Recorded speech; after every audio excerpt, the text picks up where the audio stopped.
ముట్టుకోకూడదురా, అంతగా నీకు తినాలని నాలుక పీల్చొస్తే కనీసం శనివారం అయినా తిను, ఆదివారం మానేసే అని చెప్పి ఇది నేను చెప్పిన మాట అండి. వాడు రెండో రోజు బోర్డు పెట్టి చెప్పాడు, శాస్త్రి గారు శనివారం కూడా తినచ్చు అన్నారు. నువ్వు బోర్డులో పెట్టా, నువ్వు అదే చెప్పింది. డైలాగులు ఎట్లా మారుతాయో చూడండి. ఇంకే ప్రమాదం, ఇంకే ఇబ్బంది. మనం మాట్లాడే మాట ఆ ధ్వని భేదాన్ని బట్టి ఎటైనా ఉంటుంది. మీరు బ్రతకాలి అంటే సీతాక్షేమ సమాచార వార్తతో రండి అన్నారు.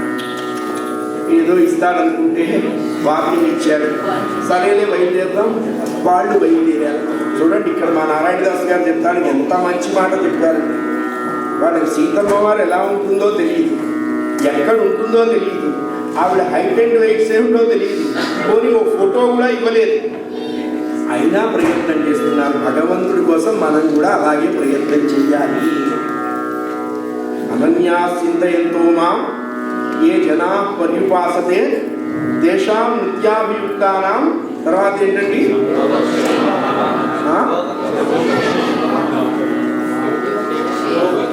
కొంచెం పెద్దగా చెప్పండి అమ్మా. మరి క్లాసులో పాఠంలాగా నేనే వాగాలి 45 నిమిషాలు. అంతేగా, మీరందరూ ఎల్ఐసీలు కడుతున్నారు, అది ఇప్పుడు అర్థమైంది. కృష్ణ పరమాత్మ చెప్పినటువంటి డెఫినేషన్ ఏమిటి?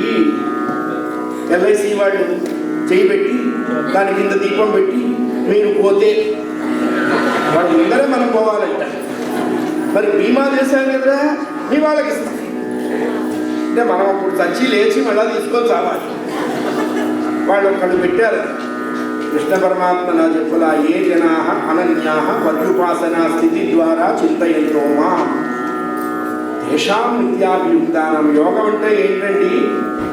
మానవుడు చేసుకున్న దాన్ని యోగ్యత అంటారు, భగవంతుడు ఇచ్చేదాన్ని యోగము అంటారు. ఈ యోగ్యతకి ఆ యోగం తోడవ్వాలి. మనం అనుకుంటాం, నేను అనుకున్నానండి అవలేదండి అవలేదండి అని. నువ్వు అనుకున్నది వాడు అనుకోలేదురా, వాడు అనుకుంటే అయ్యేదేగా. భగవంతుడు ఇచ్చేది యోగం, దాన్ని భద్రంగా ఉంచేది క్షేమం. రే మిగతావన్నీ వదిలేసేయండి, నా యందు మనస్సు పెట్టి మీ కర్తవ్యం మీరు చెయ్యండి, మీ ఫలితం నేను చూస్తాను. ఫలితం ఆశించవద్దు. మీరు అడిగితే కొంతే ఇస్తా, అడగకపోతే ఎంతైనా ఇస్తా. అందుకనే భగవంతుడిని ఎప్పుడు నీకు ఇంత ఇస్తా, నాకెంత ఇస్తావు, నీకు ఇంత వాటా ఇచ్చా, నాకెంత వాటా ఇస్తావు.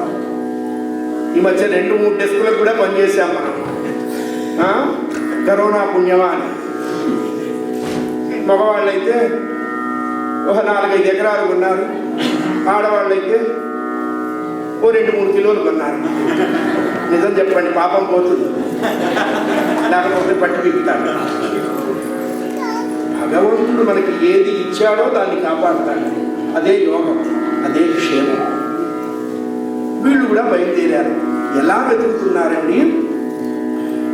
హంసు హనుమదంగరజాంబవదాది మహిత కపివీరులు శ్రీకాసం దర్శనార్థమై కట్టెతో కైలాసమేగం ముక్షువుల పగిది భుజమండలములకు కుజమండలమునకు ఏకబిలము ద్రవ్వ యత్నించు క్షేత్ర గణితజ్ఞుల వలె భగవత్తత్వ నిరూపణమునకై తంటాలుకుడు ఆస్తికుల పగిది పృథివ్యప్తేజోమాయువుల్లప్ప ఇతరమేదియును లేదని సిద్ధాంతీకరించు నాస్తికుల శవమున తరుణి భార్య ప్రథమ ప్రసూతికై తంటాలుకుడు ధనవంతులకు అతి వృద్ధ మగల పోల్కి ఎల్ల దిక్కుల తిరుగుచు ఎల్ల దేశంబుల తిరుగుచు ఎల్ల గ్రామంబులు గరబార్చులు నదులు వాపి కూప తటాకములు జలములు కుంభములు పూర్ణ కుంభములు తరులు గిరులు చెరులు కొండలు మెట్టలు గుంటలు సర్వతి ప్రమాణము సీతాదాడ కనుక పాంధుల నెల్ల ఒకపరి మరొక్కపరి ఆపరి మరొక్కపరి అడుగుచు అడుగుచు అడుగుచు సర్వదిక్కుల విసిగి విసిగి విసిగి విసిగి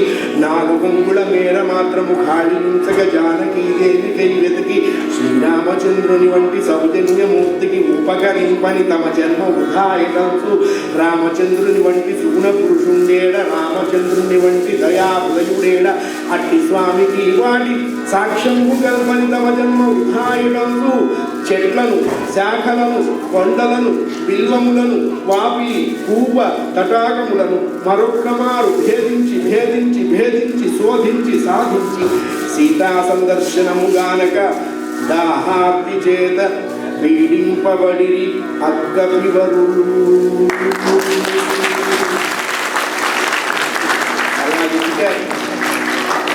ఎక్కడ అమ్మవారు కనపడ్డాయి.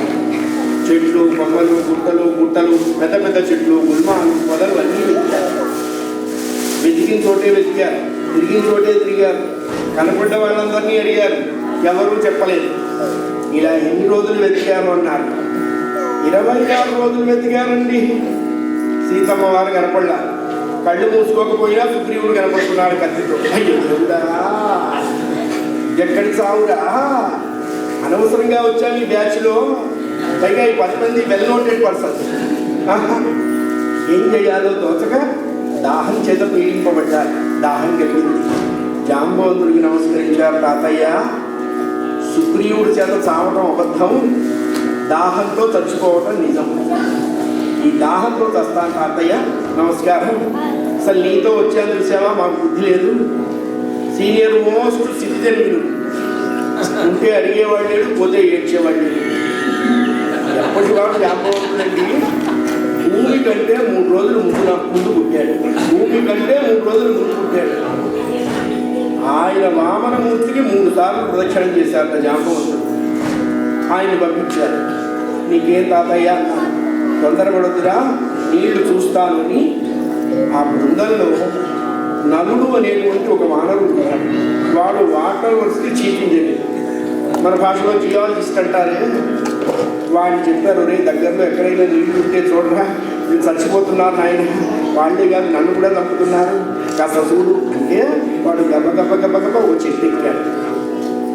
దూరంగా చూశాడు. ఎదురుగా ఒక కందకంలోంచి కొన్ని హంసలు, కొంగలు అలా రెక్కలు టపటపటపటప కొట్టుకుంటూ పైకి వస్తున్నాయి. వాటి రెక్కల మీద పుప్పొడి ఉన్నది. వెంటనే కిందకి దిగాడు. తాతయ్య, అక్కడ దూరంగా ఒక బిలం ఉన్నది. ఆ బిలం నుంచి కొన్ని హంసలు వస్తున్నాయి. ఆ హంసల రెక్కలకి పుప్పొడి అంటుకున్నది. పుప్పొడి అంటుకున్నది అంటే అక్కడ తామరలు ఉన్నాయి. తామరలు ఉన్నాయి అంటే అక్కడ చెరువు ఉంది. చెరువు ఉంది అంటే నీళ్లున్నాయి తాతయ్య. అది వాడి టెక్నాలజీ. ఎలా ఉంటాయా అన్నారు. ఉంటాయి తాతయ్య అన్నారు. అందరూ వెళ్ళారు. కన్ను పొడుచుకున్నా ఏమీ కనపడతల్లా కందకంలో. నీలుడు అనేటువంటి వాడు ఉన్నాడు. వాడేం చేశాడు, ఆ కందకం మీద ఇలా 2 చేతులు పెట్టి నడుముని లోపలికి వచ్చి వాసన పిలిచాడు. మట్టి తడిసిన వాసన తగిలింది వాడికి. తాతయ్య, ఇక్కడ నీళ్లు ఉన్నాయి అన్నారు. దిగటం ఎట్లారా? ఏం లేదు, నేను 2 చేతులతో కందకం గోడ పట్టుకుంటాను, ఈ 2 కాళ్ళు కింద తగ్గి పెడతాను, రెండో వాడు నా 2 వెనకాళ్ళు పట్టుకొని వాడు 2 కాళ్ళు గోడకి తల్లి పెట్టండి, నిచ్చల్లాగా దిగుదామన్నారు. సరే, మొత్తానికి ఒకటి కాళ్ళు పట్టుకొని దిగుతున్నారు. ఎంత దిగారో తెలియలా. ఈ లోపల ఎవరికో అనుమానం వచ్చింది. ఇప్పుడు ఎంత దిగుంటాం అని అడిగారు. అక్కడ గవయుడు అని ఒక స్టాటిస్టికల్ ఆఫీసర్ ఉన్నారు. వాడు చెప్పాడు, 10 ఆమడలు దిగుంటాం అన్నారు. ఇప్పుడా చెప్పేది అన్నాడు వాడు. మీరు ఎప్పుడు అడిగితే అప్పుడు చూద్దామన్నా, తొందర ఏముంది. వాళ్ళు ఒకటి అనుకున్నారు, సుగ్రీవుడి దగ్గర చావటం అబద్ధం, దాహంతో పైన చావటం అబద్ధం, చివరికి శవాలు కనపడకుండా చావటం ఇక్కడ నిజం. ఈ గోటిలో తొంగి చూసినా కనపడలేదు. మొత్తానికి దేవుడు మన మొహాన్ని ఇట్లాంటి దౌష్ట్యపు రాత రాశారు. ఏదైతే అదైంది, సావో రేవో తాడో వీడో అని కిందకి దిగారు. 18 ఆమడలు కిందకి దిగితే కొన్ని వేల చంద్రులు ఆ ప్రాంతాన్ని ప్రకాశింపజేస్తూ ఉన్నారు. ఆశ్చర్యపోయినారు, ఇంతమంది చంద్రులు ఎక్కడా అని. చంద్రులు లేరు. ఆ ప్రాంతంలో ఉన్నటువంటి భవనాలకి తాపడం చేసినటువంటి చంద్రశిలలు కొన్ని లక్షల చంద్రకాంతులతో వెలారుస్తున్నాయి. అక్కడ చూశారు, దిగారు. బ్రహ్మాండమైన నేల కనపడ్డది, చెరువు కనపడ్డది. కొన్ని 100 చెరువులు ఉన్నాయి. తామరలు బాగా వికసించున్నాయి. వీళ్ళు వెంటనే ఆ చెరువులో స్నానం చేశారు, ఈత కొట్టారు. ఇక్కడ చెప్తారు, గాయంతి కేచిత్, హసంతి కేచిత్, విలపంతి కేచిత్. చూడక చూడక చూడక నీళ్లు చూసేటప్పటికల్లా కొంతమంది చక్కగా పాడారు, కొంతమంది ఫోక్ సాంగ్, కొంతమంది జాజ్ మ్యూజిక్, కొంతమంది శుద్ధ కర్ణాటకం, కొంతమంది హిందుస్థానీ. ఇంకోళ్ళు ఏం చేశారు, ర్యాక్ అండ్ రోల్ నుంచి మొదలు పెట్టారు. ఎన్ని డ్యాన్సులు ఉన్నాయో అన్ని ఆడారు. కొంతమంది ప్రేక్షకులైన చీచి మేమెందుకంత శరీరాన్ని కష్టపడుకుంటాం అని ఆ చెరువు గట్టు మీద పడుకొని ఈ కాలు ఇక్కడ పెట్టుకొని పాడండి పాడండి అని చెప్పి కాళ్ళు ఊపుతున్నారు. ఓరి మీ ఫోజు మండిపోను అనుకున్నాడు ఆంజనేయ స్వామి గారు. వాళ్ళందరూ కొద్దిసేపు ఇట్లా అంతా అయిన తర్వాత ఆయన ఎత్తుకున్న రెస్ట్ దాలు పదండి వెతుకుతా ఉన్నారు. ఆ భవనాలన్నింటిలోనూ సీతామ్మవారు ఉన్నదేమో అని వెతుకుతూ ఉన్నారు. ఎక్కడా కనపడలేదండి. చివరికి ఒక్క భవనం తలుపు అలా వారగా వేసింది. ఒక తలుపు ముందుకి, ఒక తలుపు వెనక్కి వేసింది. కోతుల లక్షణం ఏంటంటే ఆ ముందుకి వెనక్కి ఉన్న తలుపుని పూర్తిగా నెట్టవు, అందులోంచే చూస్తుంది అంతే. మనం ఏదో పనుండి వెనక్కి తిరిగితే చావాలి. యాం కపీనాం సహజ లక్షణం. వీళ్ళు ఎంత మహాత్ములైనా జాతదే కదా. అలా చూస్తున్నారు. చూస్తూ ఉంటే వాడికి ఆశ్చర్యం వేసింది. ఎందుకు అన్నారు, వాళ్ళకి ఎదురుగా ఒక దివ్యమైనటువంటి శ్రీరామచంద్రమూర్తి యొక్క మూర్తి దర్శనమైంది. ఆ రామచంద్రమూర్తికి ఎదురుగా ఒక స్త్రీమూర్తి చేతిలో తంబుర ధరించి అద్భుతమైనటువంటి భక్తితో రామనామం చేస్తూ ఉన్నది. సరైన చోటుకే వచ్చాం. ఏకాంత ప్రదేశం, రామచంద్రుడి విగ్రహం, ఆయనకి ఎదురుగా స్త్రీమూర్తి. ఈవిడ తప్పకుండా సీతి. మనం పైన పెడితే చూస్తామని రావణాసురుడు కింద పెట్టాడు. మనకి వాడి సంగతి మనకి తెలియదా, మన సంగతి వాడికి తెలియదా, వాడి తనలో దేశమ్మని కూడా లాక్కొస్తాం అని చెప్పి వీళ్ళంతా గబ గబ రామచంద్రమూర్తి విగ్రహం వెనక్కి వెళ్ళి నిల్చున్నారండి. అంటే దీంట్లో అర్థం ఏంటి అన్నారు, ఒకవేళ ఈవిడ కళ్ళు తెరిస్తే we belong to this personality అని చెప్పడం కోసం వాళ్ళ వెనక నిల్చున్నారు, రాముడు వెనక. అంతేకాదని కృష్ణ పరమాత్మ చిన్నప్పుడు అందరిళ్ళకి వెళ్ళి పాలు, పెరుగు, వెన్న, మిగడ దొంగతనం చేసేవాళ్ళు. ఒక ఆవిడ రెడ్ హ్యాండెడ్గా పట్టుకుంది. మా గుంటూరు వాస్తవ్యులు నారాయణ తీర్థుల వారు మహానుభావుడు. నీలమేఘ శరీర నీలమేఘ శరీర విజ్ఞానముదే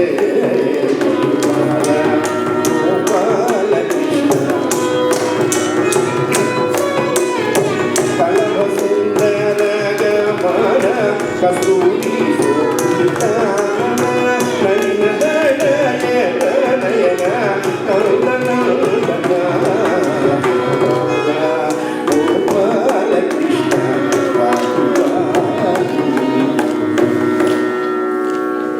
ఇంట్లో దొంగతనం చేస్తుంటే ఆ ఇంటి ఆవిడ రెడ్ హ్యాండెడ్గా పట్టుకుంది.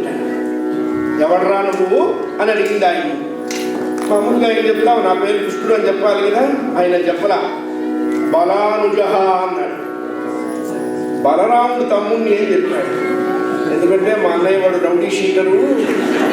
ఏమనుకున్నావు, వాడు A+ రౌడీ షీటరు. నేను వెళ్ళి ఇట్లా చెప్పానుకో నీ అకౌంట్ అయిపోతుంది. వం బాలక అంటే బలానుజ అని చెప్పాడండి. మాకు బలరాముడు అనే అన్నగారు ఉన్నాడు. అట్లాగే వీళ్ళేంటి, మేము రామచంద్రమూర్తికి సంబంధించిన వాళ్ళం అని చెప్పడానికి ఆవిడ ఆ విగ్రహం వెనక్కి చేరారు. ఈవిడ అది చూడలేదు, రామనామం చేస్తున్నది. రామ కోమల మేఘ శ్యామ రవికుల రామ కోమల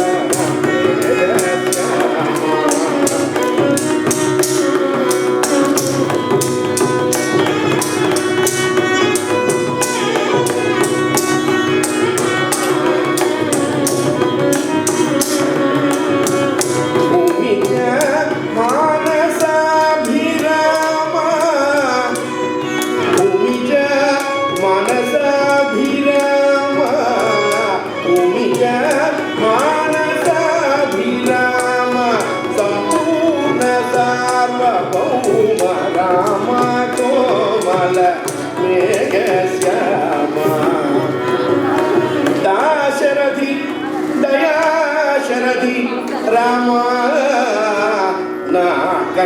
తండ్రి నన్ను బ్రోవరాదే.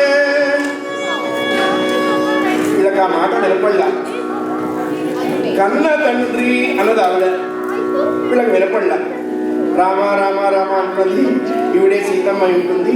ఇంకా ఎంతసేపు ఈ భజన అని చెప్పి అన్నారు. ఆవిడ కళ్ళు తెచ్చి ఎదురుగా ఈ బ్యాచ్ కనపడ్డా. ఆశ్చర్యపడ్డాడు. చేతితో నీళ్లు తీసుకొని చెప్తుందేమో నువ్వు భయపడ్డాను.